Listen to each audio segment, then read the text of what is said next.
এখন সময় ঠিক সকাল 11টা। কালকে যখন রান্না করছিলাম, রান্না করতে করতে গ্যাস শেষ হয়ে গেছিলো। বাকি রান্নাটা জায়ের গ্যাসেই করেছিলাম।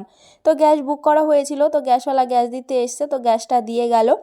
তারপরে এই যে মাছটা বের করে নিলাম, মাছটা বের করে কিছুক্ষণ ভিজিয়ে রেখেছিলাম। তারপর এদিকে রান্নাটাও বসিয়ে দিচ্ছি। তো আজকে এই যে মাছের তরকারি করব, এদিকে আলু ফুলকপি দিয়ে তরকারিটা করছি, আর একটু নিরামিষ তরকারিও করব, কারণ মাছের তরকারি আমার বেশি একটা ভালো লাগে না, সে কারণের জন্য। তারপর এদিকে অয়নকে স্নান করিয়ে ছাদে নিয়ে আসলাম, যেহেতু ছাদে একটু রোদ্দুর আছে, তো সে কারণের জন্য ছাদে নিয়ে আসলাম। তো ওকে রেডি করিয়ে দিয়ে তারপর যাব নিচে, নিচে গিয়ে স্নান করব। এদিকে দুভাই মিলে খেলা করবে। আর এই যে এটা হচ্ছে আমার জায়ের ছেলে, ওর নাম হচ্ছে শুভ, আর যে টেবিলের ওপরে আছে ওর নাম হচ্ছে অয়ন। তো আস্তে আস্তে আমার ব্লগে তোমাদের সবার সঙ্গে পরিচয় করিয়ে দেব।